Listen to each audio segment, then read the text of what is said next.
All right, and welcome to our third episode. Who's all grown up? The third episode of Cash Daddies. Here we go. You'll notice that we have a couple guys on the screen. Yeah, it's getting weird in here.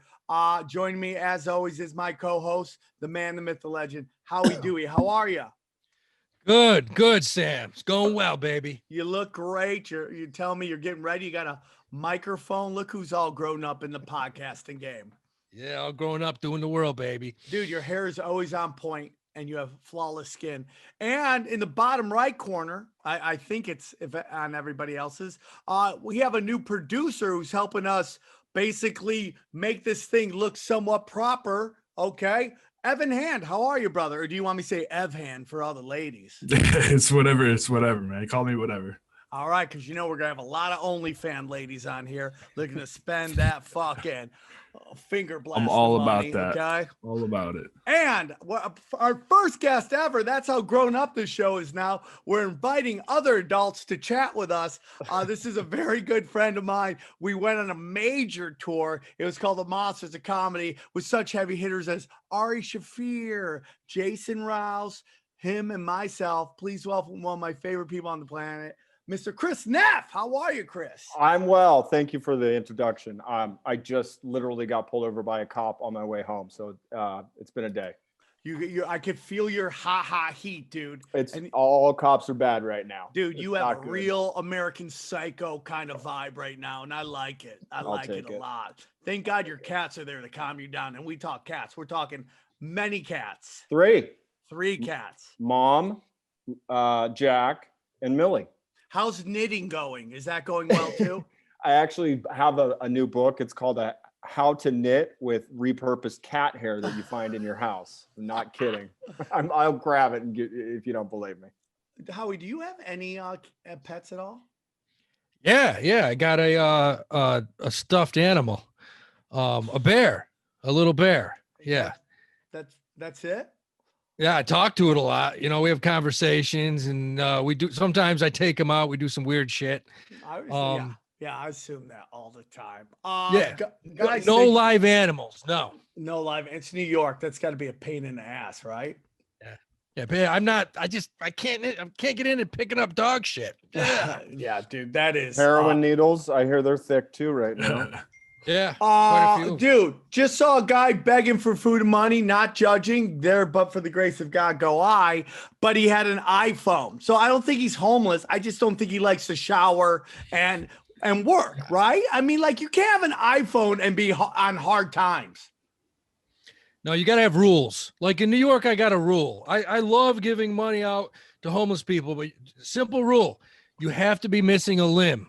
It could be an arm. It could be in a leg. That's the only rule I have. You're missing a limb, I'm hooking you up. Or, dude, how about this? Or you have to be thinner than I am. Yeah, you got some fat homeless people. Fucking huge. Dude. My nickname is Fat Dragon. I don't know if you guys know that, but I'm the Fat Dragon, right? So if you are thicker than me. How many nicknames have you had? I saw your old Stallone pics the other day, and I was like, I forgot we used to call it Sam Stallone for like 2 years. Yeah, dude. Rocky hat. Just moving and shaking. That's how I do it, dude. Through so many different costume changes. You're like fucking Lady Gaga. I do get called the Mariah Carey of comedy because I have so many different outfits out there, dude. Yeah. So, what happened is like Neff, I call him once in a while, and if he isn't hung himself, he answers the phone, and we talk a little bit. And I brought up that I'm doing this new podcast called Cash Daddies, and he was really starting to get into something called Wallstreetbets. Have you heard of this, Howie? Wallstreetbets? My light just went out. Yeah, no, I haven't. I haven't heard of Wallstreetbets, but that's what you told me to look at. I think it's on Reddit. Yeah, Reddit, dude. Subreddits are my life. Wallstreetbets has turned into like the last bastion of unpoliced wild action. So basically, this isn't investing.com. This isn't Investopedia. This is where people are literally going on and posting ridiculous casino plays. So the idea is, unless you're posting your options plays, I don't give a fuck about your Pfizer stock. It's show me your gains, post them, and then lose or fail. And most of them are just sitting at a casino, and it's fascinating. But what's interesting is that this week they've really taken control of GameStop and are the little guys, fighting Goliath right now. And it's a war of attrition right now. And they've got a chance to sink some really, really big shorts out there. So the whole thing is there's a lot going on already for someone like me that isn't big, doesn't understand all the lingo you just went through. Right. So basically there's a subreddit. If you don't know what subreddits are, it's like specialized genres that where people are into that genre will go onto the subreddit and they will learn stuff. And one is called Wall Street Beats. And what happens is like bets, Wall Street Bets. And not the Backstreet Boys either. Neff was starting to tell me, look at this. Look who's advanced here. Yeah, look at this. So that's a great post about Citron, by the way. So okay, and I want to get into all of that. I want to get into that. But basically what Neff was telling me is this subreddit is full of like super young people who are like running and gunning in stocks.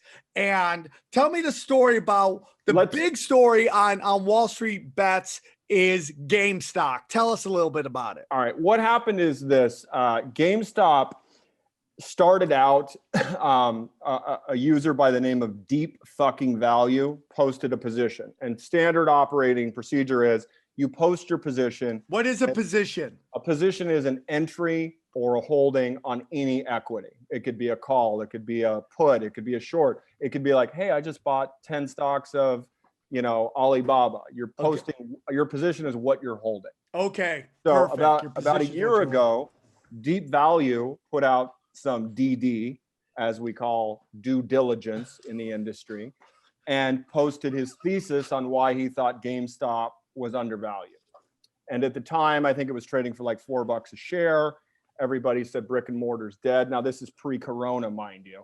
So everybody's like, why are you investing in a, equity that has no future value? And he saw the value was cash on hand and also looking ahead at the next console cycle. Now, I am not a video game nerd, but apparently you had two big cycles come out with Xbox and PlayStation like a month or 3 ago. So the idea was he was going to buy long call options. Now, before I explain to you what a leap is, you need to understand the basics of a call and to put. Howie, do you understand what a call or a put is? Yeah, I've probably lost more money buying and selling calls and puts than half of California. So we're not starting at the little table at Thanksgiving. No, so I am at the kids' table. Right, and I know, but I know what's going on. My point is, Howie, feel free to jump in at any point. Let me just break it down for you. When you buy a share of something, it goes up or it goes down, correct? A call is a bet that it's going to go up. And a put is a bet that it's going to go down. Okay, now, a call is it's going up, put is it's going down. Correct. Now, what if you're buying, yes. Correct. These are what we refer to as derivatives, and in this case, an option. So an option has a distinct value of time in where you have the right, but not the obligation to buy the stock at agreed upon strike price. So you don't have to, but you can. But the point is, if I throw $1,000 on something, I only have a finite amount of time for that to occur. And if it doesn't, then it expires worthless and I lose all my money. Now, yeah, let me just real quickly, Sam, the difference between buying an option or selling an option versus actually owning the stock, it's basically what we're talking. We're talking high risk shit here. The risk factor when you're dealing with options is through the roof. I think it's 85% of all options expire worthless. Yeah. So, we're going to, Chris is going to tell you how to make money. This is a business transaction that has a time limit to it. And you said within that's the key. Chris mentioned that. And that's the difference. You don't actually own the stock, but there's a time value involved. And that is the key to everything. In other words, Sam, you like IBM, you want to hold it for 3 years. That's a beautiful thing. IBM. You want to buy a call. Boomer stock. Yeah. Not cool. You want to buy a call on IBM? You buy the call, and God damn it, you hope it starts going up from the second you buy it, because for every day it doesn't, the value on it drops tenfold. That's the difference. Right. And what we refer to in that situation is what we call theta decay. And that is the time, if you picture like, a chart, it's not like a 45-degree angle. The closer you get to the call, the faster that thing decays. So what you need to think about is like this. Why would it decay though? Because the closer it gets to the expiration date, the faster it decays. It loses its value. Does that make sense? Is that because of something you did, or because of that's the because market? of the way it works. Okay. We can get into Greeks like beta and gamma and theta, but we don't need to do that today. I think for today, the illustration is what a call is, what an option is, and then how this applied to the current situation with GameStop. Now, like if he's talking about GameStop, Sam, GameStop's trading at say 40, let's say it's trading it after hours, forget it. Let's close at $43 today. So let's say you like GameStop, but you don't have a whole lot of money to invest in it. You don't have $100,000. Let's say you got $5,000. Let's say you want to go out and say, I'm going to buy I'm going to go out and buy the June 50s of GameStop. Basically, you might be able to buy those for $2.50, $3 a call. And the key is that thing has to hit 50 well before June, or else you start losing money. But the hedge is this, like Chris will tell you, the hedge is this. If GameStop goes to 55 or 60 next week, you might make 2 or 3 times what you invested. Yeah, I actually printed out an illustration so you can visualize this. We're just going to take a very mean stock that everybody's counting on right now to go through the roof on Wallstreetbets. And it's a stock you will appreciate, Sam. It's called PLTR, Palantir Technologies. Basically, what these guys do is data analytics. They found Osama. They were contracted by the government, and with their information, they led to the Navy SEALs finding Osama. Or so we're told. Go on. Yes, correct. You can say that for your other podcast. That different podcast. The point is this. I broke down just a visualization. Options are broken down in weeklies, or as they call them on Reddit, FDs, which I can't say anymore, but homosexual delights. Okay. All right. There we go. Look at you, dude. Look at you. Adapt or die. So they're high risk, just like, how he was explaining, but they're only good for a week. Now, traditionally, those are the big high risk plays. A lot of people will buy these short-term options when they're or an earnings call is coming up. But if you get a massive spike in volume or in the movement of the stock, you cash big time. So just to give you a 3-month option breakdown, we're going to take a stock, PLTR, or as I like to call it, Osama Killer. This stock's currently trading for $26. Let's just say we bought $4,700 of that stock, okay? Now, we're going to take that same money. We're going to buy a 3-month call option. Okay. Now, let's say, theoretically speaking, that stock goes from 26 to 40 or to double. If it doubles 26 to $52, you make 100% return. Now, if you held the option and bought the strike price at 50 and that stock doubles, let's say 2 months into your option, you would increase by 376%. So almost 4 times as opposed to just holding the share. So do I, when that happens, can I sell at any moment Anytime. or do I have to ride? You can sell anytime. Sell it the next day, baby. Correct. People do this all the time. But the problem is this. It has to do this or else you lose your money. Now you lose it all quickly. You lose it all. So it's straight gambling. Chris, I was telling Sam a story. This is 2 weeks ago. Back when I was a broker, I went in the office at 9:30 in the morning Eastern time, and I bought like 100. When I say short-term calls, like going out 2 weeks. This is during the internet boom. and it was either Boston Scientific, Atlantic Scientific. The stock was trading at about $15 a share. I bought about 100 options, $6,000 worth. I got on a plane and went to Albany, New York. 3 hours later, it's maybe noon. I get off the plane, my phone starts ringing. And my buddy who was with me in the office when I bought the options said, "Hey, you want me to sell these things?" And I said, "I just bought them." He said, "Yeah, but the stock just went up 46 points." That $6,000 went from 6,000 to 88 in the period of about 4 hours.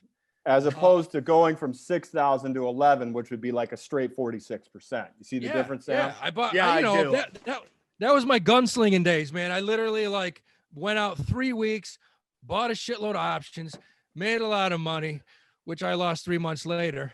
But we won't talk about that. You only talk about your wins. Yeah, we only talk about wins here. Yeah, that's like playing craps when you're buying options, man. The blood is flowing, the erection's full. You're just going fucking crazy. You're going crazy. Yeah, I mean, it's one of the best forms of gambling that exists on the planet. And now it's so accessible to everybody because when Corona came and the market shit tanked, people couldn't gamble anymore. There's no card rooms to go to. There's no sports to bet on. So everybody literally moved into the market. So what does that mean? It means dumb money. But in the GameStop case, in my opinion, it means underestimated money because these guys are smart. They're tribal. They've formed a consortium and they're not selling out because it's not just about the money. It's getting personal and they want to sink the big guys. And that's why I find this whole story just fascinating. So what you're saying is these young guys are like, they're headhunting for the big guys and they've learned how to affect the market by drumming up support on Reddit. Yeah, I mean, to the point that Jim Cramer comes out and says Wallstreetbets is officially moving the market, that's pretty big stuff. You know, now, you don't know who Wallstreetbets is. It's that crazy guy that's bald and he just no. It's like you're getting confused. Wallstreetbets is the Reddit forum. Yeah, I mean, Kramer is the bald guy. Yeah, I'm really off today. But Kramer's that guy. It's kind of like fucking Pee-wee's Playhouse for you older people, where he just walks in, he starts hitting bells and whistles. Yeah. Bye. Yeah, and then he looks like he looks like it could be fucking Louis C.K.'s twin. Yeah, he does look like he used to party. Like to jerk off in front of people. Yeah. No, I don't know. No, but here's the thing, Chris, to your point, you're talking about Wallstreetbets and these guys. Now, let me tell you something.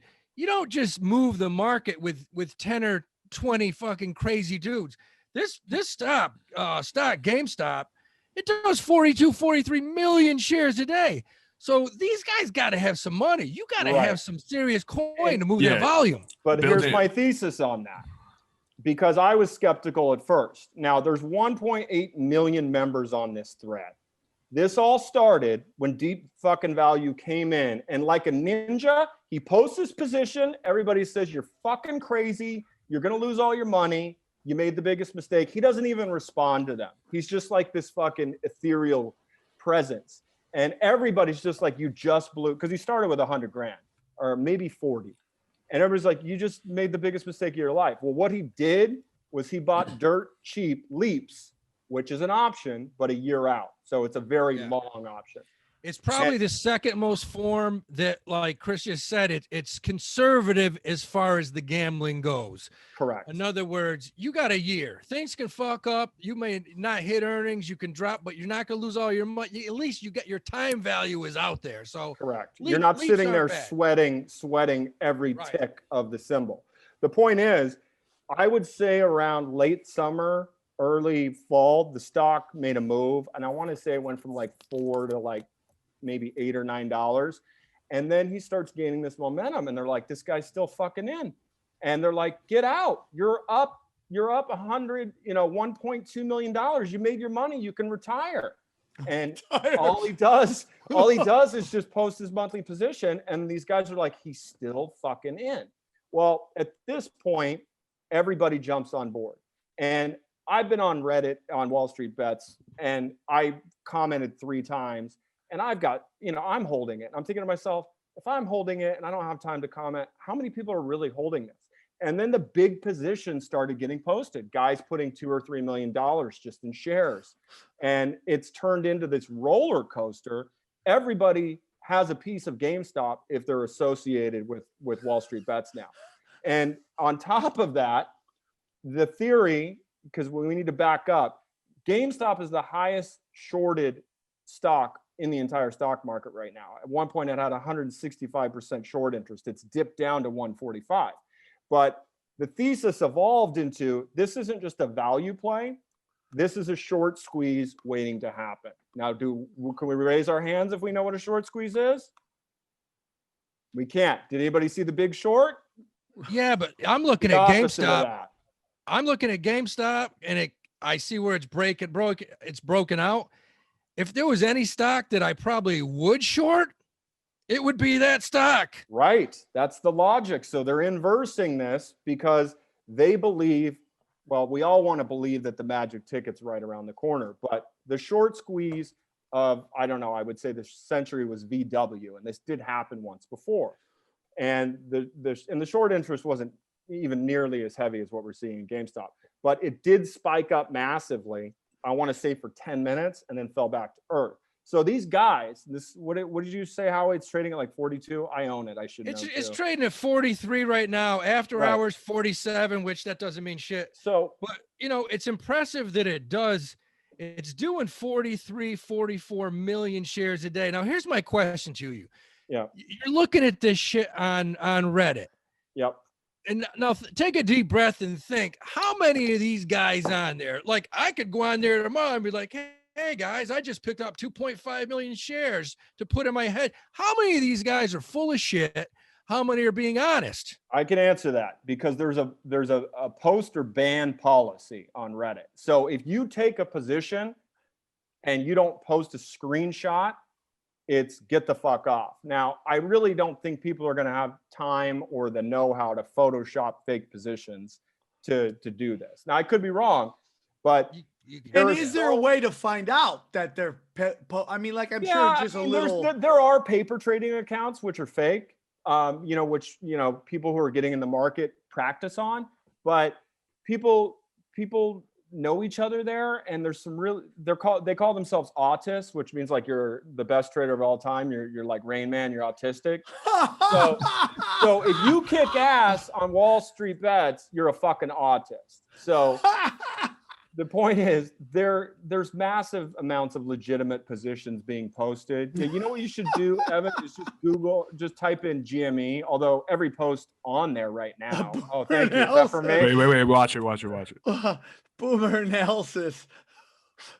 There you go. Oh, YOLO. We should discuss what YOLO means. I know what YOLO means, but right. So it's a subcategory on Wallstreetbets, which is YOLO, and that means you only live once. You're going all in on one stock. You post your position, and then you either turn it into gain porn or loss porn, and then you post your porn. And if it's fucking through the roof, people are giving you online trinkets and crown hats that have no intrinsic value, but you got bragging rights so you can get your dick sucked, at junior high recess because there's so many underage traders on here. But yeah. Because Evan, how old are you? Evan, how old are you? I'm 22.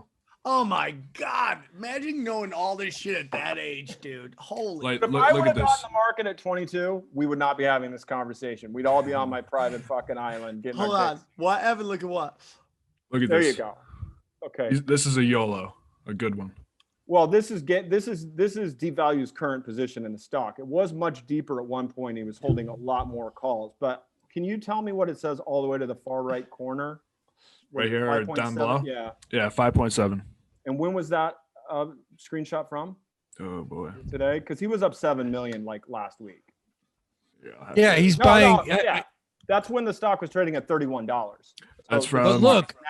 January 13th. Here's what I want you to look at, Chris, and this is why I'm a little wary of what people post. Yep. Because if you look at GameStop, the first thing I always do when I look at a stock, in my opinion, I think it's the most important thing, is to look at institutional ownership. In other words, that tells you how many guys on Reddit actually have some leeway to play with. Because if you look at GameStop, I'm looking at all the institutions that own it, like Fidelity. BlackRock's holding it. Fidelity, 10 million shares. RC Ventures, 9 million. BlackRock, 8 million. Vanguard, 5. And that doesn't even get into the mutual funds that owe it. So you look at that, and to me, I'm just going to guess right off the top of my head, I'm going to say that the institutions own 75% of that company, GameStop. So if that's the case, you basically have about 20, 25 million for the little guy. So how much can they move that stock? That's an interesting thing. I don't know. Keep in mind, the stock was trading at $20 last week. So they've already managed to bump it up 100%, and the shorts are effectively covering. I wonder, I bet you if that's the case, I bet you there's no doubt. Some of these big boys went in, could have been even some hedge funds. Some of these big boys went in. Melvin Capital did. They took some huge positions. They did. Melvin Capital took a huge. What do you mean by huge position? Position is buying a lot of stocks? Oh yeah. If that stock was at $25 a share, somebody like Vanguard or like Chris said, somebody went in and bought 2, 3, 4, 5 million blocks, and a block is one trade. So somebody went in and bought some huge blocks. And that's when the stock goes up 5, 6, 7 points. Bam. But the inverse is true as well. If people are covering their shorts, the value can go up as well. So if people do have shorts, now keep in mind, a short is different from a put as long as we're on the subject. A put is when you what, Sam? You invest for it to go up. No, correct. Absolutely wrong. That's a call. A put is when you bet for it to go down. Okay. Put down, call it up. Correct. But there's put it down, call it up. Right. Now, but it's like Sam. It's like Sam. It's a bad night. You put it in the wrong guy's ass. Think about that. There we go. There is a significant difference between a short and a put, though. Just like a call, a put has a maximum value you can lose. It's what you put into it. A short is the opposite. A short means you're borrowing the share from somebody, waiting for the stock to go down, making your profit, and then turning around and handing that share back to whoever you borrowed it from. Does that make sense? Somebody's buying it back. So, but if I'm borrowing this share from somebody and it shoots up, they don't get any of the money? No, because they're charging you juice to borrow it. Or if they're your broker, they're lending it out to you without any juice. So the point is this. I need to get some juice. The point is this. Shorting is the riskiest thing you can do in any equity because your limit on your losses are infinite. If that stock, you buy it at $20 and you're trying to short it and it goes all the way up to 1,000, you have to pay for it. Does that make sense? Yeah. Unless you put in a buy limit order or a buy stop, right. If you have a stop loss. And there's one thing we know about Howie. He is buy curious, so he'll put all that buy shit in there. I'm in a lot of buy situational, Evan, do us a favor. Pull up the first page of Wallstreetbets and tell me how many posts are GameStop related. I would venture to say it's 75% or higher. That's almost all of them. GameStop that's the sexy stock of the week, man. It's our sexy stock of the week. This is GameStop. A lot of Citron. Okay, GameStop, what is Citron? GameStop. I know there was some weird shit with Citron. Citron is a short seller. Okay, they basically come up with a thesis and they specialize in shorting stocks. They're one of the big ones. So this is great because they had timed yesterday to put out their big statement that GameStop is not going to short squeeze. It is going to go down. And then at the last minute, they pulled it out because they were like, oh, we forgot Biden's getting inaugurated tomorrow. Nobody's going to read it. So they had to bump this big thing for a day. My point is, if you don't even know when the fucking president's getting inaugurated, how am I going to trust your information that a stock's no shit, dude. Go up or down? So, and of course, And is it a possibility that they just wanted everyone to jump out so they could jump in? Does that ever happen? Of course, it's straight market manipulation. And after they put this out, what was GameStop up today? 10%. So they don't know. Nobody knows. But I know, because I hang out with these fucking autists, that it's real. And it's no longer about making money. These people are very personal. They'll be like, I can only afford 8 shares, but I'm in because I want to bring down Wall Street. And then you'll see guys posting $2 million positions. And of course, you've got Deep Value, who literally turned 40 grand into $7.5 million in a year's time. I mean, you look at a stock like GameStop, and the only problem with this stock is, and this is why it's a gambling stock. This company makes no fucking money. That's what I wanted to ask. Nothing. It's like this stock making loses money off of just investing. They lose over $4 per fucking share. So here's my point. You take a couple hedge funds, boys, and they go out for happy hour and get a little shitty and talk about, hey, let's have a nice big short tomorrow.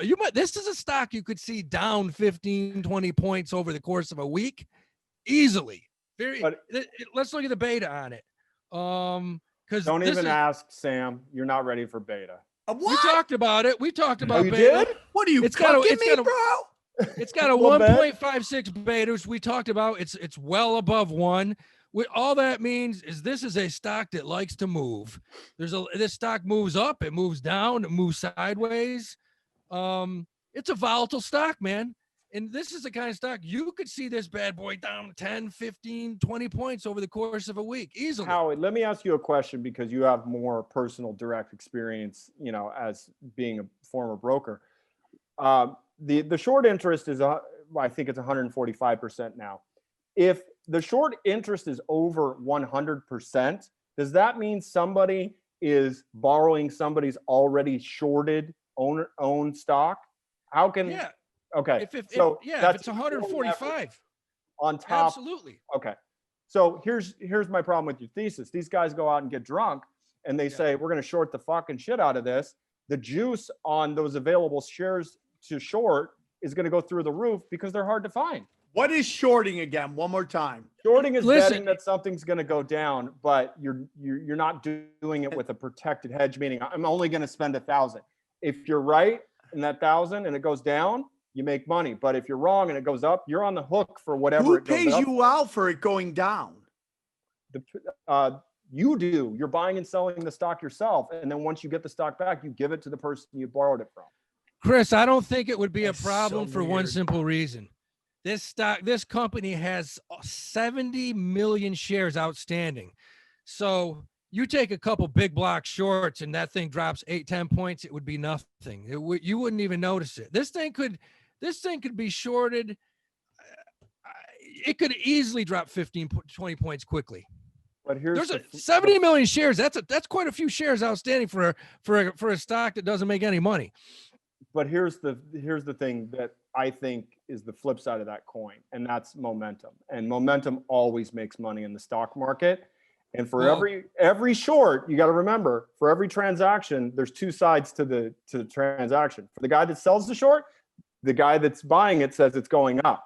So as long as that volume is available on the other side for people to buy these shares on dips, I think it's a war of attrition, and I don't think it's going to end. I want to piggyback on what you're saying right now, because you made a great point. On this show, we only bareback. Yeah. Well, this is a solid bareback. By the way, do you think, Sam, your listeners are going like, what the fuck are these guys talking about? This is so dude, boring. this is no flying saucers are getting involved to take. No, dude, this is its own thing. People care. It's a new show. So far, everybody loves it, and we're gonna grow it. I mean, I'm very interested. It's like I'm 3 weeks into this. A lot of stuff you're talking about, I'm trying to grasp exactly what it means, but that's the point of the show. Well, I wanna bareback off of what Chris was saying. Chris said momentum. He used a great term, momentum, because what you're seeing, and it's not just GameStop. What you're seeing among growth stocks right now is they're on fire, man. For the past 3 years, growth stocks are going through the roof. What are growth stocks? stocks like stocks that basically Tech make stocks. no money. They make no money, but the future outlook is good, or the rumor is good. Stocks like Tesla, Alibaba, Facebook, Amazon, Netflix went through the roof yesterday on their earnings. They went up like 13% in one day. So these stocks are all going up. And this is, I like to use a term. It's kind of like, if a German Shepherd sees a poodle, that German Shepherd gets fully extended. That thing is just going out. He's not going back in. He's fully extended. It's like Sam with a heart on in the morning. So you look at all these stocks right now, there's only one place for him to go. They're going to retract at some point. And the reason I'm telling you this, I live right here in New York. I talk to a lot of hedge fund managers. A guy I play ball with, a big manager, and he says the time is coming sooner than later where people are going to jump into value. And we're not just talking millions, we're talking billions of dollars. And what that means is, Crystal, you got growth stocks, you got value stocks. People are going to start shifting their money into high dividend, old school paying stocks. And I'll get into dogs with the down in a second. Go ahead, Chris. Dog shit. Garbage. Dog shit. But here's the thing, and I don't disagree, Howie, I don't disagree with your rotational strategy. It's very practical. But the problem is the market is outnumbered right now by young guns that are fucking millennials with $50. They don't give a fuck about dividends. They want the juice, they want the action, and they want it now. And I'm sure you're aware of the old saying, the market can stay irrational longer than you can stay solvent. It stayed irrational during the whole 90s, where you had every internet Silicon Valley billionaire overnight was just throwing shit. And that's when I was making my money. And stuff went up just like now, 3, 4. You're talking 500%. shit, garbage. People aren't buying garbage anymore. There's still a lot of garbage out there. There's still a lot of garbage. There is still a lot of garbage. There's a lot of dogs with fleas. But we've never seen an influx of retail money in a stock market like this ever. And it's young money. And the other thing that we keep forgetting about is it's pandemic money. It's government assisted money. We're going to see another $1,400 per person, when this thing goes. That shit ain't going to affect the market. Oh, no way. It's going directly into the market because people want to fucking sit at the roulette wheel. They can't go to Vegas and do this. They can barely bet on sports. In New York, it's going to either crack dealers or a bodega. That's where it's going. Those two places. I used to buy my Coke at 106 in Amsterdam, so I agree with you. Way up there. Oh, yeah. Yeah, dude. Go on. So I'm gonna piggyback. I mean, I can understand. Don't get me wrong. This bull market could crank for another 6 months, 2 years, but eventually, big money moves markets. Hedge funds, big mutual funds, when they start shifting from one area to the next, that's when you see the market start to drop. I just want to go over this. I'm going to give you something that Wall Street does not want you to know. This is something Wall Street hates. I know this because when I was a broker, I used to push this stuff and people would be like, why haven't I heard of this? Nobody wants to know this shit, but there's a little strategy. And the strategy, I don't know if, Chris, you've ever heard of this. It's old school. It's been around for decades. It's called the dogs of the Dow. The dogs of the Dow. I thought you were going to say inside information. And I was like, now I'm listening. Yeah. Oh, you can get that shit. You got to play in a lot of pickup basketball leagues to get inside information. Right. You got to play pickup ball. You got to go out to a bar, get the guy hammered. Yeah, then, dogs of the Dow, depressed value stocks. I'm assuming that's what you're talking about. Absolutely. Right? There's a strategy. You look at the S&P, you look at the Dow, you look at what and you got to look back. I don't judge anyone. Look what he's done for the last 2 years, 5 years. You got to go back 10, 20 years, because this strategy, if you take the worst 3 Dow industrial stocks every year with the highest dividends, the lowest price stocks, over the past 20 years, it's returned 12.6%. When you go into a high net worth family's house that has 10, 15, $20 million, and you tell them that on the equity side, you can get them 12.5% over the next 20 years, they're going to be like, my private money manager is only doing 8.5, 9, 10. I mean, to me, that is just, I've talked to people for years and years, and they've tossed their money into that. You imagine 12% for the next 2 decades? If Holy we were shit. on Wallstreetbets right now and you posted this as due diligence, it would have a too long, didn't read it. Boomer stocks, dividends are for boomers. I want my money now. And that's where I'm saying the market is. It's young money. They don't fucking have time. They want to make money. And they all say the same thing. I want to retire in 5 years. They're 25 years old.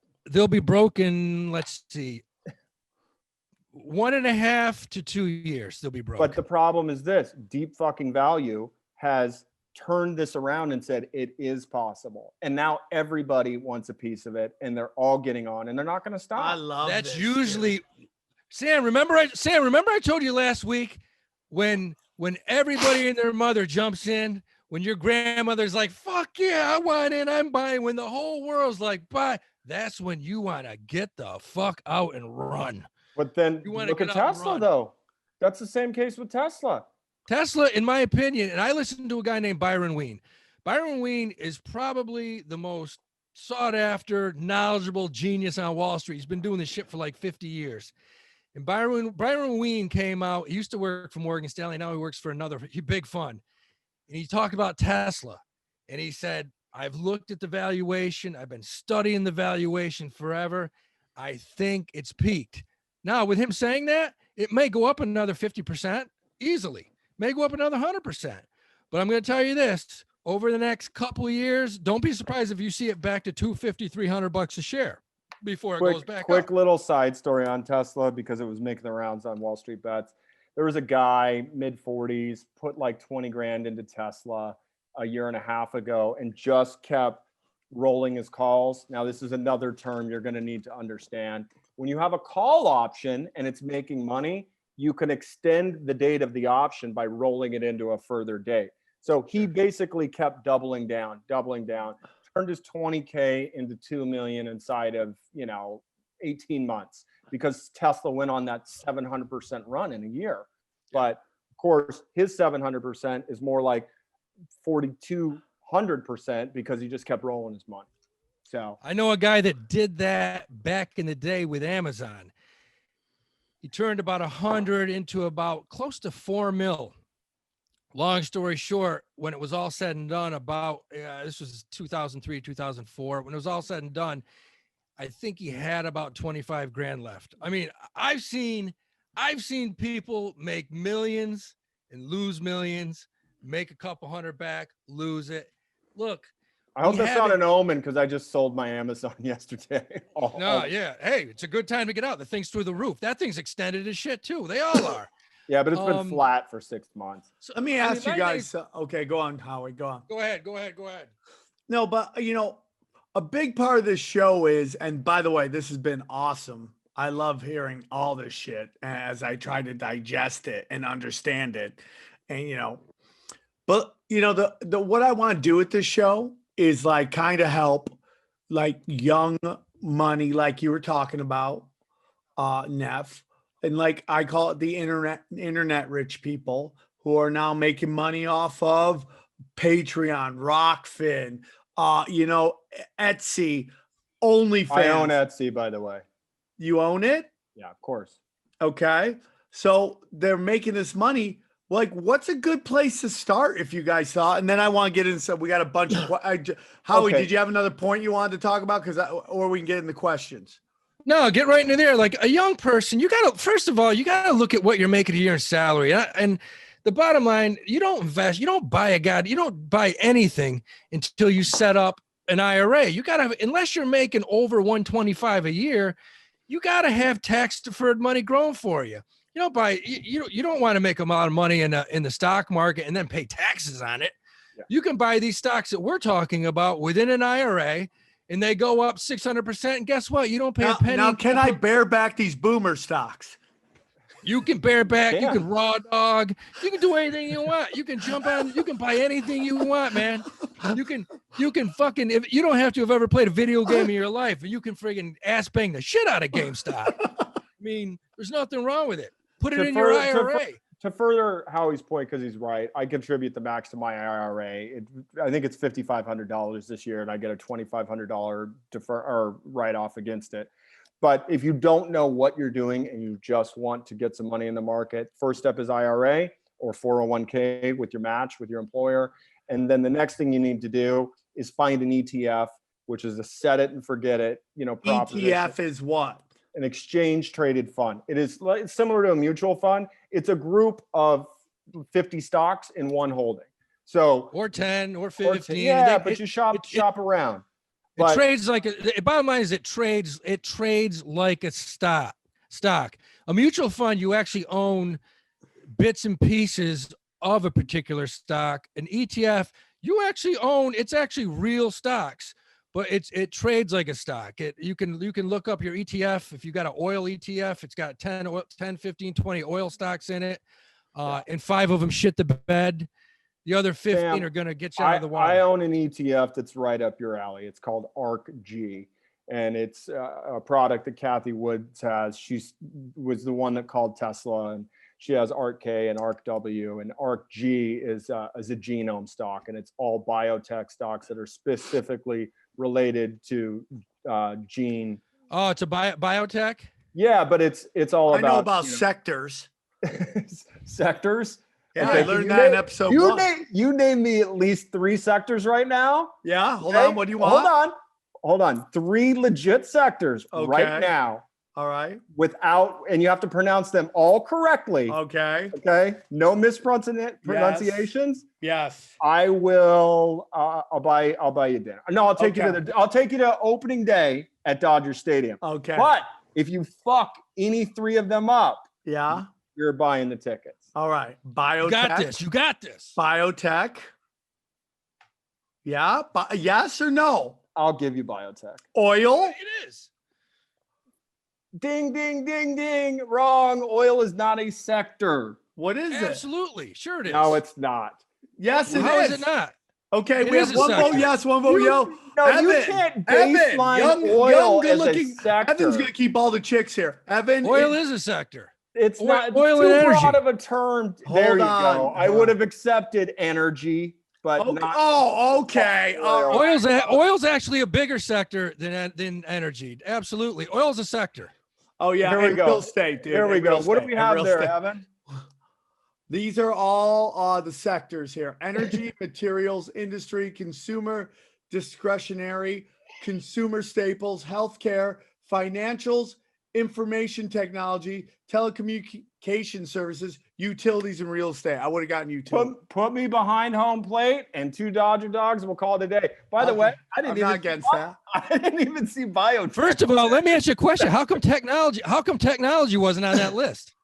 Can we go look at the list again? Yeah, that was weird. I mean, how do you not have technology as a sector? You put me behind home plate 2 Dodger dogs. Information technology is right there. Yeah, technology. Okay, dude. Information, yeah, but I had it. Okay, I would have just said consumer discretionary, healthcare, real estate. I would have said utilities. I would have said financials, and I would have said energy. So yeah, I mean, most of those we went over, but financials. Here's another one that's not in there. I didn't see pharmaceuticals, and that's a huge sector. I said pharmaceuticals. That's why I gave you biotech, but oil is not a sector. It is, man. It is. I got Halliburton, Exxon, BP. There's a healthcare sector. I don't know if that would fall under that. Okay. Look up. Evan, here's how I can prove to you give oil him another is a sector. chance. Look up pull up OIH. Just pull up OIH. I That's love this. We are fighting. Okay. OIH. It's a sector. I got you. Oil's not a sector. Oil's not a sector. This is the best. It's see it? Sector.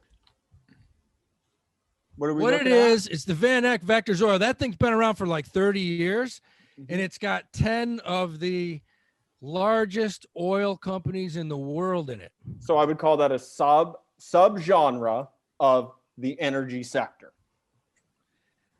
I'll tell you what, oil is I've been following this shit. Oil is a huge sector, huge.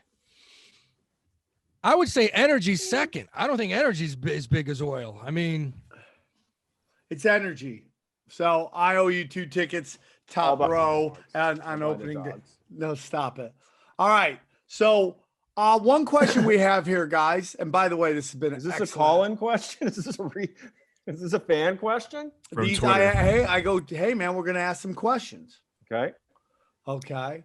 Here's one question. Is there any stock buying app that is straightforward, easy to use, not a scam? Yes, several. Okay. Robinhood is the go-to app because it's designed to suck the user in because it's an app on your phone and you can trade. It's much like you with Twitter. It's not letting go of your hand at any point. Fucking rude. It's the truth. The problem is that Robinhood got a lot of heat and they did pay a fine. The problem is it's aimed at options. So it's a little encouraging to trade options, which I don't think anybody should be doing unless they've been in the market for maybe 6 months to a year. I don't know if you'd agree with that, Howie, but that's my personal take. Yeah, you don't want to go near it. You go with the big three. You go with Charles Schwab. You go with TD Ameritrade. I use E-Trade, Robinhood. I like Fidelity. Fidelity's solid.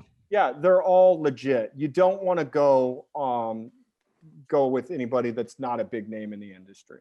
But yeah, 100%. I'll tell you what's interesting. We talked about shorting stocks earlier, and I used to work with a guy that was old, man, and this guy was extremely knowledgeable. And I was always an optimist, like, we got to buy this, we got to buy this. And he would pull up stocks that he hated, and he'd say, their earnings come out in 2 weeks, they're trading at 60. The stock's a piece of shit. We all know that. Why wouldn't you short it? This guy made a living just betting that stocks were going to shit the bed. And I remember he talked me into shorting this company called Green Mountain Roasters, which was a coffee company I know 'em. out of Vermont. And he's like, this is the biggest dog shit company. Their books are fucked up. He said he goes, I've called their company 5 times to talk to the CFO. He won't return my calls. Stock was trading at 66 on a Thursday. I'll never forget it. And I got all my clients to short it. It was like 66. The earnings were coming out at 4:00. We sat there and watched, and the earnings came out. They missed their number by like 13 cents. There's no better feeling than between 4:00 on a Thursday and 9:30 on a Friday, when you see in aftermarket hours, the institutions just selling the shit. That stock opened up at like $35 a share. So you just subtract it. And that's what we made the difference in one day. And that's shorting a stock. That's how you can make a lot of money shorting stocks, especially in a bear market. But again, again, and this is an important point, your risk is infinite when you short a stock. It's not the same as a put where you're saying, I'm only going to max lose $1,000. Theoretically. Yeah. Right. But how many times have you seen somebody smash earnings and then after hours, the stock is still underwater trading 10, 20%. Well, that's an exaggeration. Because that's all factored in. I mean, if you've been following the market for years and years, you know damn well if you see a eBay come out and said, yeah, we beat our earnings by 15 cents. Shit, the stock's probably going to go down in the aftermarket because everybody and their mother knows that weeks before. By the way, Evan, what was the date of that Green Mountain fucking article you just pulled up? How big score? May 3rd, 2012. 2012. That was the day, baby. That was the day. Honest to God, that was the day. I was sitting at my computer and myself and 3 other brokers shorted it. It was either a Tuesday or a Thursday. Do you all end up on Memorial Day on Long Island just going hardcore? No, 4 o'clock when the earnings hit, we just ran downstairs to the bar because Guess who won that night? The Coke dealers. Real quick, here's the next question. Advice on investing $1,000 on up, like Golf is Steamo, whatever. Okay, are we saying today? Like if a guy has people have $1,000 invest. Okay. I'm going to tell you what I would do, and I guarantee it'll be the opposite. Real quick before I say this, I forgot to say our disclosure, guys. This is an investment comedy show. It's entertainment. Right. Any investing you do at your own risk. Do your own research. Do not listen to these fucking knuckleheads. Okay. Evan's family's gonna do a fucking go in and get some Navy SEALs to pull him out of this fucking I want to make a prediction. So though. trust me. I want to make a prediction because Howie's older, wiser, and longer in the market than I am, and so I think I'm going to be the opposite. But I say play the momentum, and I think the short squeeze is a very distinct possibility in GameStop. And if you only have $1,000, and let's say you're under the age of 25, put it all in shares in GameStop. You've got a legit opportunity to see this thing go up to $150, maybe $200. Set some staggered limit orders on the way up, just in case it does, and see if you could turn that $1,000 into, I don't know, 5 or 6 grand within 4 or 5 months. That's if I only had $1,000. But I am also drinking the Kool-Aid on the Wallstreetbets GameStop short squeeze. I'm fully in. Man, you guys get good meth out in California. $150. I'll tell you what, man. If that thing hits 100, you're a legend. I'll take side action that it hits 100 in the next 6 months if you want to just put something out there. All right, I will do that. I will do that. I'll tell you what, I will do that. I have no problem doing that. And by the way, I don't think the stock's worth that. I think the stock's worth maybe $25, $30 top. I think you'll see it back to 33, maybe 25 over the next 2 or 3 months. That's my own opinion. Okay, but let's set the 6 month limit. I say I'll take the over 100. You take the over. I'm not even going to walk back. I could walk this back to 80 with what you just said, but I'll say it's 100 within 6 months. All right. $100. I'll say okay. I'll say no. And what do you want to bet? $100? Yeah. Living dangerous. Okay. 1 Bitcoin. All right. 1 Bitcoin. By the way, I did finally buy Bitcoin, and I'm already regretting it. But whatever. No, dude, it's a long game. I get it. It is a long game. Hey, Evan, you need to make a file that says side bets.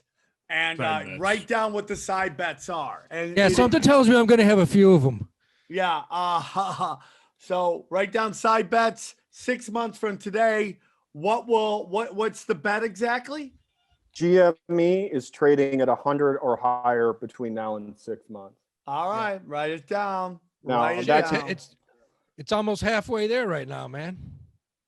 I think this thing is not going to stop because I really think the bandwagon momentum on WSB is real. And I think there's so many more people like me that lurk in the shadows that don't post their positions because they're like, who gives a fuck? I don't have time for this.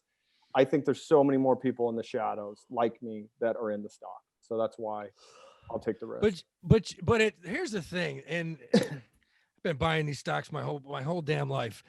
I'll use it a good example. Back in the day when dog tracks were huge dog tracks back in the day, they're not huge anymore. You don't ever. No, they're all gone, man. They're all history. There's like one left in Florida. I don't think any in California. No, I used to work at a dog track, Pound Out, Green Mountain. Evan, that was before your time, man. I know what it's about. Yeah. So the dog tracks, you could go to a dog track on a Saturday, with your buddies, you drink beer, and there'd probably be 75 people at the whole fucking dog track. And you'd go up and you'd bet $10 to win on a 20-1 shot. And it was so cool because you could see your bet knock those odds from 20-1 down to like 3-1. Versus if you went to like Santa Anita or Saratoga or Churchill Downs, you went up and you put $100 on a 20-1 shot, it wouldn't move. But if an inside bettor, like a trainer or an owner, if they went up and they bet 100, 200,000 to win on their horse, then the odds they're juicing the dogs. Yeah, they would move. There was the dogs would move because there was no volume. My point is, you look at something like GameStop, and I may be wrong. We just bet $100. I may be wrong, but to move that stock takes volume, and there could be 7,000 guys like yourself all buying it. And all it takes is a couple, 1 or 2 big institution guys to come in and short the shit out of it, or not even short it, just sell it. Start getting rid of large positions. And that's how stocks go down. So that's the difference. And that's what I'm betting on. I just think the Wall Street bet effort is too coordinated. They're not buying calls. They're not buying options. They're buying shares and they're holding long because, like I said, this is personal and they want to be the story. They're going to make a movie about this guy. This is going to be the sequel to The Big Short. It's going to be called The Short Squeeze. And this 25-year-old kid that's up $7 million, it's probably going to turn it into another 15 million. And Hollywood's going to come calling. They're going to make a movie. And hopefully we'll get press credentials and be there and not have to fucking pay to get in. 15 million, that's pennies. That's pennies. When we're done with this show in a year, we're all going to be worth 50. Yeah, I guess my point is you want to look at the ROI on this. And Sam, do you know what that means? No. Return on investment. Dude, this is like my third episode. That's why I'm doing the show. That's why I'm stopping, because I don't want anything to go over anybody's head, yours or your fans. Okay, so I want to do something. Guys, some internet people just made a little cash. They just started their account. It exploded. They're making like 10 grand a month on whatever their peer-to-peer is.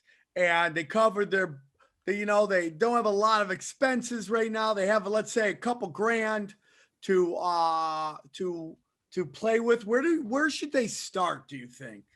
You know, where's the best start for them to start understanding where they go? Simple and easy.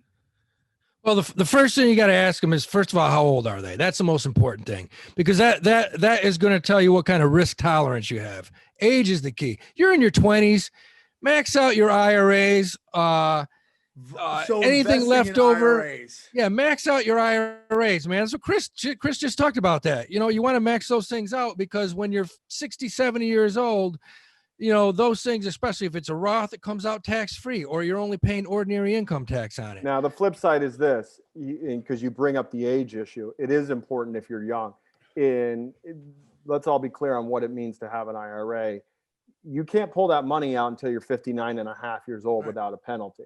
So if you don't plan on living long and you want to go balls to the wall and pull a smash and grab, don't put your money in an IRA. If you seriously don't have kids, if you're not interested in settling down and you just want to live it up and party, you put it into fucking options, nothing longer than a week, okay? You go hardcore and you sink or swim. Chris, I want to go to fucking Vegas with you. That was the funniest fucking piece of advice I've ever had. Hey, if you don't plan on living long and fucking if you're into cliff you don't climbing, know Chris Neff and who he hangs out with, because that's a legit question. Here's the thing. I'm 45 and I had to have my broker talk me into putting my money in my IRA this year. And he said, why? And I said, I do not see 59 and a half in my future. What is the point of saving all your money if you can never spend it? Stop, Chris. You don't know what's going to happen. Who's going to take care of those cats? No, but they're not going to live to. What do you think? Those cats are going to be 28 years old when they die? What are you, a cat serial killer, bro? There's nothing wrong with diversifying. Diversification is a whole other hour and a half long podcast. We don't need to get there. But I say if you're young, right now, anybody can throw a dart at this market. It's going to keep going up. If you're into raw dogging prostitutes with many needle marks on their left forearm, fucking IRA is not for you. You just want to be in just fucking throwing that dice and watching that thing go up. Boxcars, baby. Snake eyes. Bring it. Snake eyes. Oh, dude, you know how cool it is? Twitter just took off 2,000 followers of mine. Thank you, Twitter. What did I tell you about the phone and Twitter in your hand? You got it. Nothing. I'm trying to find the questions, dude. You ass. Okay, here we go. One more questions. Any more? Cash Daddies. Cash Daddies, you fucking fatties. Here we go. Okay, nope, that's not it. Well, guys, those are all the good. Is there stocks that deal with psychedelic mushrooms? Yes, Can we buy into that? Yes, I'm in one. Really? What is it? It's called MMEDF. It's called Mind Medicine. And this is a nice little piece of information as long as we're on the subject. And I might be wrong. That's why I'll ask you, Howie. When a ticker has an F at the end of a symbol, it means it's Canadian, correct? I believe so, yeah. Okay. Yeah, four letters, NASDAQ, 3 Dow, F. Yeah, it usually is. Yes. Okay. My broker put me in this play. I don't do everything by myself. This genius doesn't just come to me through Wallstreetbets. I have outside information and people I work with, specifically my broker, who's been on the street for 30 years, and he'll give me a tip. Your broker's homeless? I see what you did there. Low hanging fruit. Come on, dude. I'm crushing. Anyway, Yes. the psychedelic market, there's a big company called Compass Pathways, and they're I don't even know if the drug's to market. You might want to look, Evan, but it is a psilocybin play for depression. It has a competitor, which is MMEDF, and I'm deep. I'm in. Let me see how many shares I'm holding. That's almost like a biotech right there. Almost a biotech. It was up 10% today, though, so I'm very happy with that purchase. Is that MMEDF? MMEDF. Yeah, that's up 12% today. Yeah, it was up 12%. I'm holding 915 shares. Okay. Evan, pull up that stock that you bought that you were talking about, because I think that company they have something to do with weed. Weed stocks are overplayed. I don't touch them right now. I think everything weed is overplayed. I think weed is so overplayed right now, dude. And Sam, do you remember Ned from Toronto? Yeah. He's got 2 new weed stores. And do you remember Dan Peters from Toronto? No, probably I do, but I don't even know. Yeah, he got into that market super early. They're Canadian millionaires. I don't know what that means. Who is the little red-headed troll guy who come over with the good blow? That guy was the best. That was just you and me coked out one night on okay, I don't know, dude. But he used to come over all the time, and I'd be like, I just do a gacker going, how do you guys get the better blow? How do you get that was a leprechaun? That was a leprechaun delivering pizza. Was this in Canada? Yeah, dude. When I used to go back, I do shows at a weed shop, and I'd be bored shitless, and I'd be like, and then I'd see the fucking magic elf, and I'd be like, hell yeah, dude. And we just do blow, and then I bet it was one of Manolis or Patrick's friends. I just do not miss blow. I would like to invest in blow, though. I mean, but I think probably if it was a stock, fucking fentanyl's killing it, right? That's my point. You can't do street coke with the fentanyl. It's way too fucking different. Yeah, it sucks, I asked somebody dude. why, and they said they don't clean out the blender for their 2 different products. I don't know if that's true, but well, why is one product fentanyl? Can't you die off that? Yeah. What is fentanyl? Fentanyl is like, it's a narcotic that was made in it's supposed to get you super just tell us. We don't fucking know what it is. Yeah, I'll just share it. Mac Miller died from it. Yeah. One of the most fentanyl drugs facts. Fentanyl is a high risk for addiction dependence, causes respiratory distress and death, taken in high doses or combined with other substances. Yeah, it's an opioid. And so ASAP Yams, I don't know if you guys know him. He took fentanyl and mixed it with oxys, I believe, and that's what killed him. Did that just say you're supposed to take it with alcohol? No, it's a don't take it with alcohol. Oh. Dude, you need to get glasses, bro. You are the best. Guys, I thought you could mix everything with alcohol and end it out good. This is a fun episode, man. Yeah. Chris, you have to come back more and more. I'd love to have you on all the time, dude. And I want to get my friend Bill DeCombe on this show because he won $1 million on FanDuel. So I want to get in and talk about bettings and stuff like that. Yeah. By the way, did you guys hear Rob DeRocha won The Price is Right? What? You didn't hear about this? No. 100K on The Price is Right. Good for him. Yeah. Good for him. Come on down. You got to put on a show. What do you give up? Would he act like he had a limp or something like that?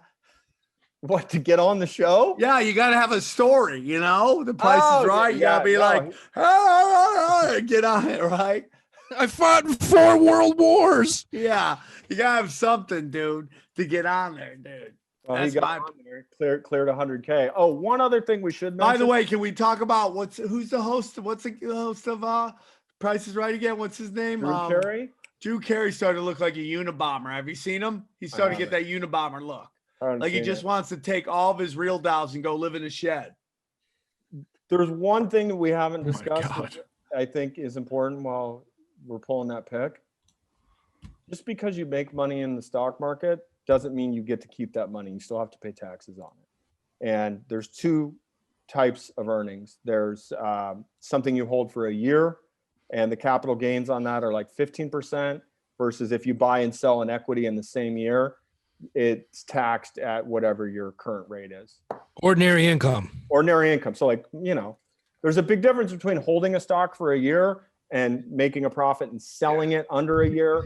It's like 20%. It's like 20% if you sell yours it is within that year. No, if you sell a stock within a year, and man, you bring up that's a great point. And I'm going to tell you why. The biggest problem I used to have with clients is they'd buy a stock and the stock would go up 30%. Like earnings come out and go up 30% in a month or two. And I'd say, look, take your profit and sell it. Yeah, I don't want to pay taxes on it. Well, guess what? If you hold it, you're not going to have to worry about paying taxes because it's going to fucking go back down. Exactly. And that's what would happen. You can never be afraid to trim and take the money. And no, man, pigs get slaughtered. Pigs get slaughtered. Sam knows. I've taken him to Tijuana. I've never been to Tijuana with you. I went there once. I couldn't hold it. I pissed, and I had to almost went to jail if it wasn't for James Pooley paying them off. I did. I was shooting my new a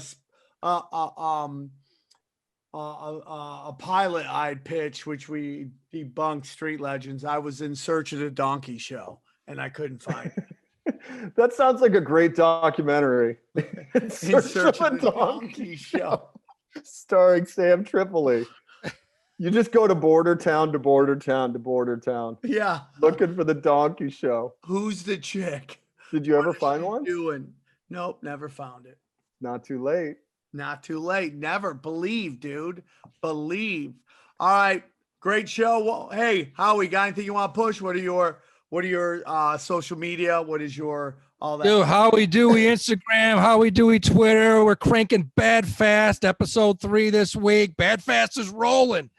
Had some really good episodes on Bad Fast. You can get it on YouTube. We got your guy doing some awesome commercial art. That guy's great. I talked stock an hour the other night. Zoltan? Yeah, Zoltan's good shit. I like him. I like him a lot. That's it, baby. You got anything you want to push, Neff? No, just put my Twitter on there. That's all I give a shit about. Well, yeah, man. Well, I'd love to have you back. We'll talk some more. I think I like this show. It's very interesting. I learned something today. Well, you know what, dude? If your lesbian arts and craft teacher can learn something, we can all learn something, okay?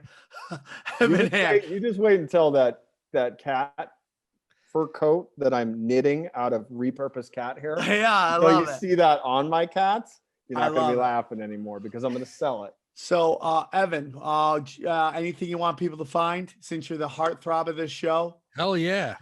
If I'm the heartthrob, you can follow me on socials. Evan Hand. Yeah, Evan Hand. We're gonna have all these conspiracy chicks come to the show, and you're just gonna have to take numbers at this point because everybody message me any questions. Yeah, we're just the rest of us are decaying quickly, and you just have hope in your eyes.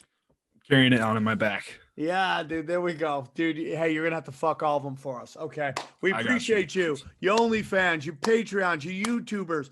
Just keep up. What? You have an OnlyFans? No. People, I do have OnlyFans who follow me. People with OnlyFans, yeah.